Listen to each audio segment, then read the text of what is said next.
ಆತ್ಮೀಯ ಪತ್ರಕರ್ತರ ಮಿತ್ರರೇ, ಇವತ್ತು ಪತ್ರಿಕಾಗೋಷ್ಠಿಯನ್ನು ಕರೆದಿರ್ತಕ್ಕಂಥ ಉದ್ದೇಶ,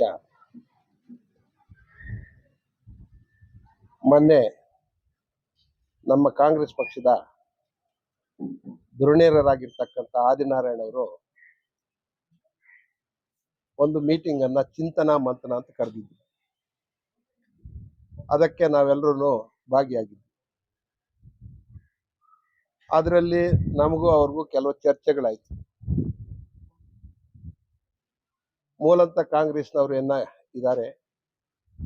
35,000 ಜನ ಮುಳಬಾಗಿಲು ತಾಲೂಕಲ್ಲಿ ಮುಸ್ಲಿಂ ಬಾಂಧವರು ಕಾಂಗ್ರೆಸ್ ಪಕ್ಷಕ್ಕೆ ವೋಟ್ ಹಾಕಿದ್ರು. ಯಾವುದೇ ಒಂದು ನಿಗಮ ಮಂಡಳಿ ಆಗಲಿ, ಒಂದು ಬೋರ್ಡ್ ಆಗಲಿ ಅವ್ರಿಗೊಂದು ಸ್ಥಾನ ಕೊಟ್ಟಿಲ್ಲ, ಅವರನ್ನು ಕಡೆಗಣಿಸಿದ್ರು ಅಂತ ಒಂದು ಪ್ರಶ್ನೆ ಮಾಡಿದ್ರು. ಇಲ್ಲಿ ಒಂದು ಕಮಿಟಿ ಮಾಡಿಕೊಂಡು ಆ ಕಮಿಟಿ ಮುಖಾಂತರ ತೀರ್ಮಾನ ತಗೋಬೇಕು ಅಂತ ಅವ್ರಿಗೆ ಹೇಳಿದ್ರು. ಅವ್ರು ಏಕಾಏಕಿ ಇದ್ದಕ್ಕಿದ್ದಂಗೆ ಇದ್ಯಾವುದು ಇವಾಗ ಚೇಂಜ್ ಮಾಡಕ್ಕಾಗಲ್ಲ, ಇದು ನನ್ನ ಕೈಯಲ್ಲಾಗಲ್ಲ ಅಂತ. ಅದು ಮೊನ್ನೆ ಆ ಮಾತನ್ನು ಅವರೇ ಹೇಳಿದ್ದಾರೆ. ಅದಾದ್ಮೇಲೆ ನಾನೆಲ್ಲ ಸರಿ ಮಾಡ್ಕೊಳ್ತೀನಿ, ಎಲ್ಲರೂ ಒಗ್ಗೂಡಿಸ್ಕೊಂಡು ಹೋಗ್ತೀನಿ ಅಂತ ನಾವು ಹೇಳಿದ್ವಿ. ನಾವಂತ ಮೂಲಂತ ಕಾಂಗ್ರೆಸ್ನವ್ರು. ಅವ್ರು 2 ವರ್ಷ ಆಗಿದೆ ಬಿ ಫಾರ್ಮ್ ತಗೊಂಡು ಮುಳಬಾಗಿಲು ತಾಲೂಕಿಗೆ ಕಾಂಗ್ರೆಸ್ ಬಂದು. ಅದಕ್ಕೆ ಮೊದಲು ಅವ್ರು JDS ಪಕ್ಷದಲ್ಲಿದ್ದವರು. ಅವ್ರಿಗೆ ಕಾಂಗ್ರೆಸ್ನ ಮುಳಬಾಗಿಲು ತಾಲೂಕಿನ ಇತಿಹಾಸ ಗೊತ್ತಿಲ್ಲ. ಯಾರು ಮೂಲಂತ ಕಾಂಗ್ರೆಸ್, ಯಾರು ಡೂಪ್ಲಿಕೇಟ್ ಕಾಂಗ್ರೆಸ್, ಯಾರು ಒರಿಜಿನಲ್ ಕಾಂಗ್ರೆಸ್. ನಮಗ್ ಗೊತ್ತಂಗೆ ಅವರೇ ಡೂಪ್ಲಿಕೇಟ್ ಕಾಂಗ್ರೆಸ್. ಅವರು 2 ವರ್ಷದಿಂದ ಕಾಂಗ್ರೆಸ್. ನಮ್ಮ ತಂದೆಯವರು ಬಿಫೋರ್ ಇಂಡಿಪೆಂಡೆನ್ಸೇ ಫ್ರೀಡಮ್ ಫೈಟ್. ನಮ್ಮೂರ್ಗೆ ಹೋದ್ರೆ ಇವತ್ತು ನಮ್ಮ ತಂದೆಯನ್ನು ಕರೆಯೋದು ಕಾಂಗ್ರೆಸ್ ನಾಗಪ್ಪ ಅಂತ. ಅದು ಬೇಕು ಅಂದ್ರೆ ಅವ್ರು ತಿಳ್ಕೊಂಡು ಮಾತಾಡಿ. ಅದು ನಂದು ಒಬ್ಬನೇ ಪ್ರಶ್ನೆ ಅಲ್ಲ, ನೀವೆಲ್ಲ ಕಾಂಗ್ರೆಸ್ ನಮ್ಗೆ ದುಡ್ದಿಲ್ಲ ಅಂತ. ನನ್ನ ಜೊತೆಗೆ ಯಾರು ಓಡಾಡಲ್ಲ. ಕೊತ್ತೂರು ಮಂಜು ಅವರು ಇಲ್ಲಿ 5 ವರ್ಷ ಶಾಸಕರಿದ್ರು. ಅವ್ರ ಹಣ ಖರ್ಚು ಮಾಡಿದ್ದಾರೆ ಅಂತ, ಅವ್ರು ಯಾರು ಕೊಟ್ಟಿದ್ದಾರೆ ಯಾರು ಕೊಟ್ಟಿಲ್ಲ ಅಂತ ಅವ್ರ ಮನಸ್ಸಿಂದ ಯಾವತ್ತು ಬಿಚ್ಚೊಬ್ಬರು ಹೆಸರು ಹೇಳಿಲ್ಲ. ನಾನು ಇಂಥವ್ರು ಇಷ್ಟು ಕೊಟ್ಟಿದ್ದೀನಿ. ಮೊನ್ನೆ ಆದಿನಾರಾಯಣ ಅವರು ತಮ್ಮೆಲ್ಲ ಮುಂದುಗಡೆನೂ ಹೇಳ್ತಾ ಇದ್ದ, ನೀವು ಫೋನ್ ಮಾಡಿದ್ರೆ ನಮ್ಮ ಹತ್ರ ದುಡ್ಡಿಗೆ ಫೋನ್ ಮಾಡ್ತೀವಿ, ಅದನ್ನ ಬಹಿರಂಗವಾಗಿ ಅವರೇ ಬಂದು ಹೇಳ್ಬೇಕಾಗ್ತದೆ. ಕೋಟಿಗಟ್ಟಲೆ ಕೊಟ್ಟಿರ್ತಕ್ಕಂಥ ಪುಣ್ಯಾತ್ಮರು ಇಲ್ಲಿ ಶಾಸಕರಾಗಿರ್ತಕ್ಕಂಥ ಕೊತ್ತೂರು ಮಂಜು ಅವರು ಒಂದು ದಿವಸನೂ ನಂದು ಹಣ ಖರ್ಚಾಗಿದೆ, ನಾನು ಇಷ್ಟು ಕೊಟ್ಟಿದ್ದೀನಿ ಅಷ್ಟು ಕೊಟ್ಟಿದ್ದೀನಿ ಅಂತ ಯಾರಿಗೂ ಹೇಳಿ. ಆದ್ರೆ ಆದಿನಾರಾಯಣ ಅವ್ರ ಮೊನ್ನೆ ತಮ್ಮೆಲ್ಲರ ಮುಂದುಗಡೆ ಹೇಳ್ತಾ ಇದ್ದ, ನನಗೆ ಫೋನ್ ಮಾಡೋರೆಲ್ಲ ದುಡ್ಡಿಗೆ ಅಂತ. ಅವರನ್ನೇ ಬಹಿರಂಗ ಪಡಿಸ್ಬೇಕಾಗ್ತದೆ, ಯಾರ್ಯಾರು ದುಡ್ಡು ಕೇಳ್ತಾರೆ ಯಾರ್ಯಾರು. ಮತ್ತೆ ಅವ್ರ ಜೊತೆಗಿದ್ದವ್ರೆಲ್ಲಾನು ಕಾಂಗ್ರೆಸ್ ಅಂತಾರೆ. ನಾನು ರಾತ್ರಿ ಆ ಪಟ್ಟಿಯೆಲ್ಲ ನೋಡಿದಾಗ ಅವ್ರ ಜೊತೆಯಲ್ಲಿರ್ತಕ್ಕಂಥ ನಾಯಕರಾಗಿರ್ತಕ್ಕಂಥವ್ರು ಒಂದು ಬೂತ್ ಅಲ್ಲಿನೂ ಯಾರ್ದು ಮೆಜಾರಿಟಿ ಕಾಂಗ್ರೆಸ್ ಬಂದಿಲ್ಲ. ಎಲ್ಲ 250, 300, 350, 400 ಓಟ್ ಮೇಲೆ JDS ಲೀಡ್ ಇರ್ತಕ್ಕಂಥ ಬೂತ್ಗಳಲ್ಲಿ ಅವ್ರ ಹಿಂದ್ಗಡೆ ಇರ್ತಕ್ಕಂಥವ್ರು. ಅವ್ರು ನಮ್ಮನ್ನ ಹೇಳ್ತಾರೆ, ನೀವು ನಮ್ಗೆ ದುಡ್ದಿಲ್ಲ, ನೀವು ಕಾಂಗ್ರೆಸ್ನೇ ಅಲ್ಲ, ನಿಮ್ಮನ್ನೆಲ್ಲರನ್ನು ಉಚ್ಚಾಟನೆ ಮಾಡ್ತೀವಿ, ನಮ್ಮ ಜೊತೆಗಿದ್ರೆ ಇರಬೇಕು ಇಲ್ಲ ಅಂತ. ಅವ್ರ ಪಕ್ಷಕ್ಕೆ ಬಂದಿರೋದೇ ಹೊಸಬ್ರು. ಅವರು ಬೆಂಗಳೂರಿಗೆ ಹೊರಡ್ತಾರೆ, ಇಲ್ಲಿಗೆ ಬರ್ತಾರೆ. ಎರಡನೇದು, ಮೊನ್ನೆ ನಿಮ್ಮೆಲ್ಲ ಮುಂದುಗಡೆನೂ ಮಹಿಳಾ ಅಭ್ಯರ್ಥಿನ ಒಬ್ಬರನ್ನ ಮಾಡಿದ್ರು.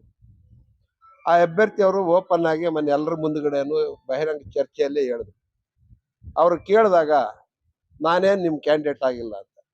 ಇವ್ರು ಚಿಂತನ ಮಂಥನ ಕರೆಯುವಾಗ ಇವ್ರು ಚಿಂತನಾ ಮಂಥನ ಅಂದ್ರೆ ಅವ್ರಿಗೇನು ಗೊತ್ತಿದೆಯೋ ಇಲ್ಲ.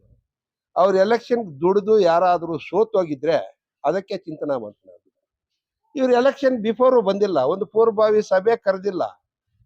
ಎಲೆಕ್ಷನ್ ಮಾಡಿ ಸೋತೋದ್ಮೇಲೆ ಅವ್ರಿಗೆ ಚಿಂತನಾ ಮಂಥನ ಅಂತ ಒಂದು ಪ್ರೋಗ್ರಾಮ್ಗಿಂತ ಇಲ್ಲಿ ಬರ್ದಿದ್ದಾರೆ. ಅವ್ರು ಯಾರಿಗಾದ್ರೂ ಎಲೆಕ್ಷನ್ ಬಿಫೋರು ಒಂದು ಪೂರ್ವಭಾವಿ ಸಭೆ ಮಾಡಿ ಎಲೆಕ್ಷನ್ ಹಿಡಿದ್ರು. 2 ವರ್ಷ ಆದ್ಮೇಲೆ ಈ ಪಂಚಾಯತಿದು ಚೇರ್ಮನ್ಗಳು 2.5 ವರ್ಷ ಮುಗಿದು ಗ್ರಾಮ ಪಂಚಾಯತಿ ಚುನಾವಣೆ ಬಂದ್ರೆ ನೀನು ಯಾವ ಚುನಾವಣೆಗೆ ಸಕ್ರಿಯವಾಗಿ ಪಾಲ್ಗೊಂಡಿದ್ದೀಯ, ಯಾವ ಪಂಚಾಯತಿಯನ್ನ ನೀನು ಗೆಲ್ಸ್ಕೊಂಡು ಬಂದಿದ್ದೀಯ. ನಿನ್ನ ಅಧಿಕಾರದಲ್ಲಿ 2 ವರ್ಷದಲ್ಲಿ ನಡೆದಿರ್ತಕ್ಕಂಥ ಚುನಾವಣೆ, ನೀಲಕಂಠೇಗೌಡರು ಇದ್ದಾಗ PLD ಬ್ಯಾಂಕ್ ಚುನಾವಣೆಯಲ್ಲಿ JDSನವ್ರು ಇಲ್ಲದೆ ಇರ್ತಕ್ಕಂಥ ಜಾಗದಲ್ಲಿ 4 ಸೀಟ್ ಗೆದ್ರು. ಪಕ್ಷದ ಅಭ್ಯರ್ಥಿಯನ್ನು ಮಾಡ್ತಾರೆ, ಅವ್ರನ್ನೂ ಸೋಲಿಸ್ತಾರೆ. DCC ಬ್ಯಾಂಕ್ ಚುನಾವಣೆ ಬರ್ತದೆ, ಅದು ಚುನಾವಣೆ ನಾವು ಸೋಲ್ತೀವಿ. ಮತ್ತೆ ಕೋಮಲ್ ಚುನಾವಣೆ ಬರ್ತದೆ, ಅದು ನಾವು ಸೋಲ್ತೀವಿ. ಅವ್ರು ನಾವು ಕಾಂಗ್ರೆಸ್ನವ್ರೆ, ನಾವು ಕಾಂಗ್ರೆಸ್ಸನ್ನ ಬಿಟ್ಟು ಹೋಗ್ತಕ್ಕಂಥ ಪ್ರಶ್ನೆಯಲ್ಲೇ ಇಲ್ಲ. ನಾವೆಲ್ಲ ಮೂಲತಃ ಕಾಂಗ್ರೆಸ್ಸೇ. ನಾವೇ ಒಂದು 5-6 ಸಲ ಫೋನ್ ಮಾಡಿದ್ವು. ಅವ್ರು ನಮ್ಮನ್ನ ಕಾಂಗ್ರೆಸ್ನವ್ರ ನನ್ನ ಕೋಲ್ಡ್ ಸ್ಟೋರೇಜ್ಗೆ, ನನ್ನ ಉದ್ದಿಮೆ ಹತ್ರಗೆ ಬಂದು 5 ಗಂಟೆ ನನ್ನ ಹತ್ರ ಚರ್ಚೆ ಮಾಡಿದ್ರು. ನಾನು ಹೇಳಿದೆ, ಉಮಾಶಂಕರ್ನು ಆದಿನಾರಾಯಣ್ ಇಬ್ರು ನನ್ನ ಹತ್ರ ಬಂದು ಒಂದು ತಿಂಗಳ ಹಿಂದೆ ನಾನು ಹೇಳಿದೆ, ನೋಡಪ್ಪ, ಕೆಲವು ಗುಂಪೆಲ್ಲ ಬಿಟ್ಟೋಗಿದೆ, ಕಾಂಗ್ರೆಸ್ನಲ್ಲಿ ಎಲ್ಲೋ ವೈಮನ್ಸ್ ಮಾಡ್ಕೊಂಡಿದ್ದಾರೆ, ಅವ್ರನ್ನೆಲ್ಲರನ್ನೂ ಒಂದು ದೇವಸ್ಥಾನಕ್ಕೆ ಕರೆಯೋಣ, ಎಲ್ಲರನ್ನೂ ಒಗ್ಗೂಡಿಸ್ಕೊಂಡು ಹೋಗೋಣ ಎಲ್ರು ಅಂತ ಹೇಳಿದ್ರೆ, ಇಲ್ಲಣ್ಣ ನೀವೊಬ್ರು ಬಂದ್ಬಿಡು ಅಂತ ಹೇಳಿದ್ರು. ಇಲ್ಲ, ನಾನು ಹಂಗ್ ಬರಕ್ಕಾಗಲ್ಲ, ಕಾಂಗ್ರೆಸ್ ಕಟ್ಟಬೇಕು ಅಂತ ಹೇಳಿದ್ರೆ ಯಾರ್ಯಾರು ಕಾಂಗ್ರೆಸ್ ಮೇಲೆ ವೈಮನ್ಸ್ ಮಾಡ್ಕೊಂಡು ಮನೆಗಳಲ್ಲಿದ್ದಾರೆ ಅವ್ರನ್ನೆಲ್ಲರನ್ನೂ ಖರ್ಚು ಮಾಡೋಣ ಅಂದ್ರೆ, ಅವ್ರು ಯಾರನ್ನೂ ಕರೆಯೋದು ಬೇಡಣ, ನಾವು ಕಟ್ಟೋಣ ಕಾಂಗ್ರೆಸ್. ಹೆಂಗ್ ಕಟ್ಟಕ್ಕಾಗ್ತದೆ? ನಮ್ಮ ಮೇಲೆ ಈವಾಗಲೇ ಆ JDS ಅವ್ರು ABCD ಗುಂಪುಗಳಿದೆ ಅಂತ ಅವ್ರು ಹೇಳ್ತಾ ಇದ್ದಾರೆ ಶಾಸಕರು. ಕಾಂಗ್ರೆಸ್ ಅಲ್ಲಿ ಒಂದು 5 ಗುಂಪಿದೆ ಅಂತ ನಮ್ಗೆಲ್ಲಾ ಮಾಹಿತಿನೂ ಕೊಡ್ತಾರೆ ಅಂತ ಬಹಿರಂಗವಾಗಿ ನಿಮ್ ಯೂಟ್ಯೂಬ್ ಅಲ್ಲೇ JDS ಶಾಸಕರು ಹೇಳಿದ್ದಾರೆ. ಯಾರ ಅಂತ ಅವ್ರು ನಿಮ್ ಜೊತೆಗಿದಾರ ಇಲ್ಲ ಬೇರೆ ಯಾರು ಇದ್ರೆ ನಿನ್ಗೆ ಅದನ್ನು ಗೊತ್ತಿಲ್ವಾ? ಇದರಿಂದ ದಯವಿಟ್ಟು ಕಾಂಗ್ರೆಸ್ ಅನ್ನ ನಾವು ಕಾಂಗ್ರೆಸ್ ಅಲ್ಲೇ ಉಳ್ಕೊಳ್ತೀವಿ, ಕಾಂಗ್ರೆಸ್ ಕಟ್ತೀವಿ. ಈ ತರ ಬರೋರು ಎಷ್ಟೋ ಜನ ಇರ್ತಾರೆ, ಹೋಗೋರು ಎಷ್ಟೋ ಜನ ಇರ್ತಾರೆ. ಇಲ್ಲಿ ನಮ್ಗೆ ನಾಗೇಶು ಬಂದಿದ್ರು, ಇನ್ನೊಬ್ರು ಬಂದಿದ್ರು. ಇವಾಗ ನಮ್ಮ ಕೋಲಾರ ಜಿಲ್ಲೆಯಲ್ಲಿ ಎಲ್ಲಾ ವಲಸಿಗರೇ ಬೇರೆ ಕಡೆಯಿಂದ ಬಂದು ಇಲ್ಲಿ ಎಲೆಕ್ಷನ್ ಸಂಪಂಗಿನೂ ನಮ್ಮ KJಪ್ಪ ಅವರು ಅಂತ, ಬಾಗೇಪಲ್ಲಿ ಸುಬ್ಬಾರೆಡ್ಡಿ, GK ಕೃಷ್ಣಾರೆಡ್ಡಿ, ನಮ್ಮ ಸಮೃದ್ಧಿ ಇವರು ಮಂಜುನಾಥ್, ವರ್ತೂರ್ ಪ್ರಕಾಶ್, ಇದು ಜಿಲ್ಲೆಯಲ್ಲೆಲ್ಲ ನಡೀತದೆ. ಹಂಗೆ ನಮ್ಮ ಪಕ್ಷಕ್ಕೆ ಇವ್ರು ಬಂದು 2 ವರ್ಷ ಆಗಿರೋದು. ಈ ಕಾಂಗ್ರೆಸ್ ಪಕ್ಷದ ಇತಿಹಾಸ ಅವ್ರಿಗೆ ಗೊತ್ತಿಲ್ಲ. ಇಲ್ಲಿ ಎಲ್ಲರನ್ನೂ ಒಗ್ಗೂಡಿಸ್ಕೊಂಡು ಹೋಗ್ಬೇಕು. ಇಲ್ಲ ಅಂದ್ರೆ ಬೇರೆ ಪಕ್ಷದ ಅಭ್ಯರ್ಥಿ ಯಾರೋ ಒಬ್ರು ಬರ್ತಾರೆ, ಅವ್ರ ಚುನಾವಣೆ ನಡೆಸ್ಕೊಂಡು ಹೋಗ್ತಾರೆ. ಇದನ್ನ ಹೇಳಕ್ಕೆ ಸ್ಪಷ್ಟೀಕರಣ ಕೊಡಕ್ಕೆ ನಿಮಗೆ ಒಂದು ಪತ್ರಿಕಾಗೋಷ್ಠಿಯನ್ನು ಕರೆದಿರೋದು. ತಾವೇನಾದ್ರೂ ಇದ್ರೆ ಕೇಳ್ಬೋದು.